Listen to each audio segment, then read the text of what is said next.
Hey guys, what's going on? The Master Chief Collection releases this Tuesday, November 11th.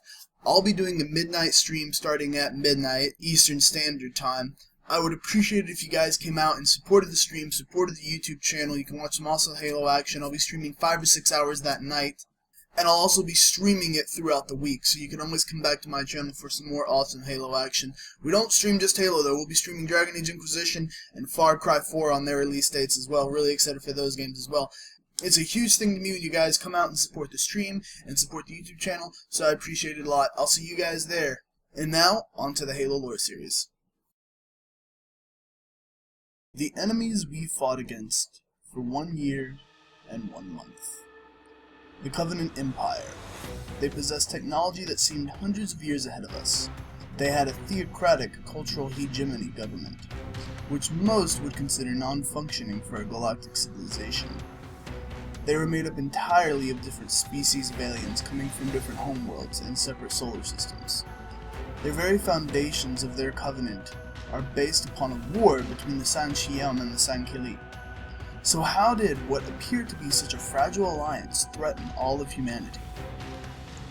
For the rest of this video, I'm going to refer to the San'Shyam as the Prophets, the San'Kelee as the Elites, the Jiralhanahi as the Brutes, the Hurugok as the Engineers, the Megalik Golo as the Hunters, the Yanmi as the Drones, the Kegyar as the Jackals, and the Unkgoi as the Grunts. Because this entire sentence is probably the hardest thing I've ever had to say. To understand the Covenant, we have to look back to their origins. In 938 BC, our time, the Prophets came into Elite space. The Elite's world was littered with Forerunner artifacts, which the Elites considered holy and refused to disturb them. The Prophets wished to study these artifacts and incorporate them into their technology. This, of course, led to a war. A war between the Prophets and the Elites that lasted 86 years. The Elites outnumbered and outgunned the Prophets, but the Prophets had the upper hand in technology. The Prophets also had a Forerunner Dreadnought, which dominated the airspace. This Dreadnought eventually forced the Elites to incorporate Forerunner technology into their own, only to bring the war to a stalemate. After some time, the Prophets were able to use the Dreadnought to cripple the Elites and force them to surrender, but the Prophets saw more use out of them. They realized that if the Elites existed, there could be other races out there that are possibly further ahead than both the Elites and the Prophets, so they brokered a deal. The Writ of Union. The Writ of Union is an oath of service to the Covenant, which will later be amended to include other races. The Writ of Union creates a covenant between two races in the division of labor. Prophets would serve as religious leaders and scientists studying Forerunner technology and seeking to discover how to use the Halo arrays to initiate the Great Journey, which would propel the faithful to join the Forerunners in a godlike state of transcendence. In return for sharing this knowledge, the Elites would serve as the Prophets' protectors and warriors, having total control over all security matters. After incorporating other species of aliens across the galaxy, the Covenant came to resemble a theocratic hegemony. A hegemony is a leadership by one specific race or social group. A theocracy is a government ruled by religion. Put them together and we have one species ruling an entire alien civilization floating through space looking to ignite 7 future tech biomass disintegrating rings to commence the Great Journey on false religious pretense to reach a godlike status. Kinda sounds familiar. But that's just a base for what the Covenant are as a whole. They have a caste system, dividing their society into specific species classes. The highest, of course, being the Prophets. They have total control over all religious and political affairs. They are physically weak, but hide much of their power inside their floating thrones of Forerunner technology. Their higher understanding of Forerunner technology gives them great ego and religious influence. They are often addressed as hierarchs, nobles, holy ones, or exalted. The second highest caste are the Elites, or the San'Kelee. They serve as military leaders before the Great Schism of 2552. While Prophets had a final say, Elites often organize military campaigns and naval engagements. They maintain the military structure of the Covenant and ensure that Prophet orders are followed. The Elites' home planet is Shang Helios, which is where the original engagement of the Prophets and the Elites took place. The Elites consider all races to be below them in all ways. They are the only known Covenant race permitted to build and operate ships within the Covenant, but their crews are almost always comprised of mixed races. Oftentimes there is a double E at the end of a Elite's name, and this is meant to signify they were part of the Covenant military. After the Great Schism, most Elites removed the double E from the end of their name to show they had left the Covenant. The Jiralhanahi, also known as the Brutes. They are the newest species to join the Covenant and mostly stayed with the main armada, which explains their absence from Halo 1. They obtained status that was close to equal with one of the founding clients of the Covenant Pact, the Elites, and later caused the Great Schism of 2552. They have very thick and tough hides, which is why they don't use energy shields, and most of their weapons and vehicles are based on pre-Covenant technology, which is mostly primitive in comparison, yet still brutal and effective. They are known for lashing out in immense rages when cornered, having no fear of death. The most notable brute is Tartarus, the last brute chieftain to serve in the Covenant. The Hurugok, or the Engineers, are actually an artificial biological supercomputer species, created by the Foreigners that we didn't get up close encounters with until Halo ODST. Engineers will only speak to prophets or others that learn their language, which makes some believe that they are high in the caste system, but only believes they are slaves. They are generally used for physical labor or excavating and gathering data on Foreigner artifacts. However, Engineers seem to be somewhat neutral, as there are many instances of Engineers helping humanity fight against the Covenant. The Magelic Golo, or the Hunters, are actually a worm species referred to as the Lek Golo. Each worm is about 1.4 meters in length and usually lives with a colony of others that form inside the armor known as the Hunter. They usually come in pairs because one colony can often not fit into one suit of armor. The pair are known as Bond Brothers. Lek Golo are often used as support structures or even inside scarabs to control and pilot themselves. The Hunters came to the Covenant when they found the species on their homeworld T, eating through Foreigner relics as a worm species. An arbiter was put in place and decided the Lek Golo could be tamed into hunters to join the Covenant hierarchy. The Yanmi, also known as drones, were originally used as engineers because of their small size and ability to fly, making it easy for them to put Covenant ships together, but were replaced by the Hurugok, which created a hatred towards the engineers, often resulting in violence. They were then deployed as small aerial assault units against the UNSC, and quite effectively. The Kig-Yar, or the Jackals, are the marksmen of the Covenant. They have great eyesight and dexterity and carry large energy shields due to their frail bodies. They have a severe dislike of grunts, so much that they poisoned a narcotic the grunts use recreationally, which caused them to become infertile, and this caused the Grunt Rebellion. And the Ungoi, or the Grunts, the small race with the hilarious high-pitched voices that are the lowest in the caste system of the Covenant, and are also the most common. They were barely into their own Iron Age when the prophets discovered them and took them into the Covenant. They had very little choice in the matter of coming to the Covenant, of course, otherwise they faced extinction. They breathe methane, thus they must always wear a gas suit so they can travel most places.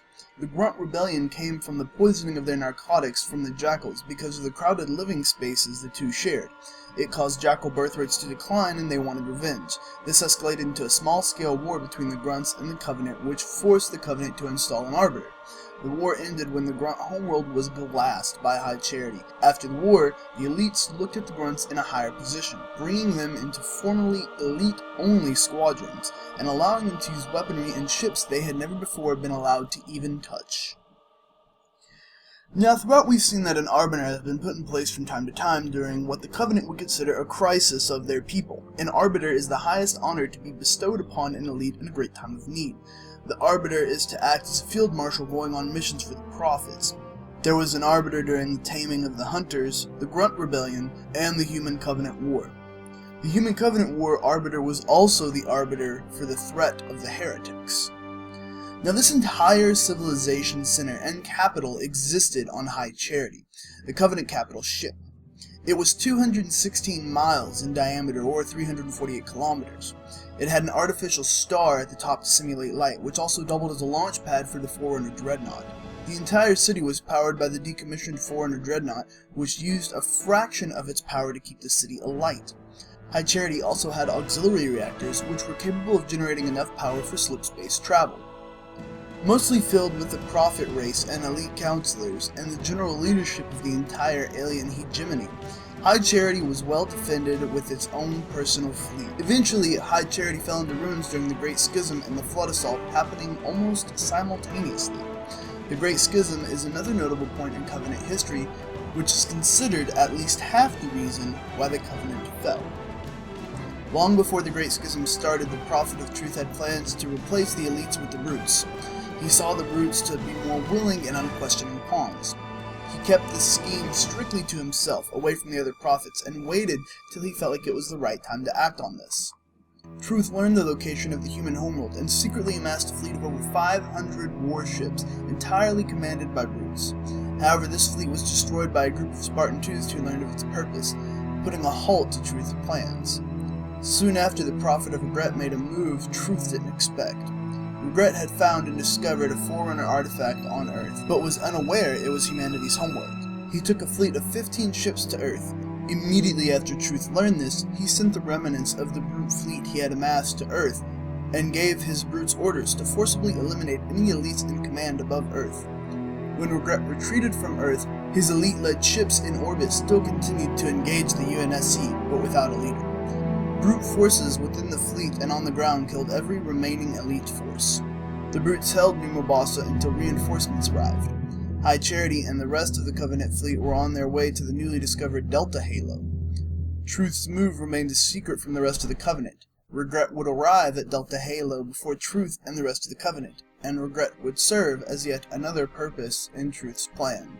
Regret was killed by John 117, and the two remaining prophets, most notably the High Prophet of Truth, reorganized the Covenant, saying that the elites could no longer protect the prophets due to Regret's assassination. They replaced the elites with the brutes as the prophets' protectors. The elites found this as a violation of principles, and the Covenant had threatened to resign from the High Council. They also argued that this was Truth's fault in the first place for not sending reinforcements. The elite High Council members were assassinated, brute prisoners were pardoned and released, and many ruling elites were killed in a short amount of time. All this happening so quickly split the Covenant instantly into the Loyalist and the Separatist. No race was wholly to one cause or another, as even some brutes sided with the elites, feeling they served better underneath them. The peak of this great schism was during the same time Master Chief was on board High Charity and the Great Flood contamination of High Charity began. It was almost as if the Gravemind had constructed part of this and incited even more rebellion into the Arbiter to eliminate the one faction that actively seeks to activate the Halo Rings for a religious purpose. In the end, the Covenant's own religion was part of their downfall. And that does it for this episode of the Halo Lore series, guys. Now remember, on November 11th at midnight EST exactly, the Master Chief Collection will release here, and I will be doing a midnight streaming event, of course, so please come out and watch it, support the channel, and watch some Halo. I am stupid excited for this game, and I can't wait. I'll be streaming it at midnight release, and every evening afterwards. Times will be announced for other days on the Twitter and during the stream, so don't forget to check it out. It's a huge support when you guys come and hang out. It's twitch.tv/3gunsdown. Don't forget to like this video, it helps me out a lot, and if you want some more Halo action, don't forget to subscribe and share it with your friends. I'm Scout with 3 Guns Down, and as always, I will see you guys on the next Halo Lore series.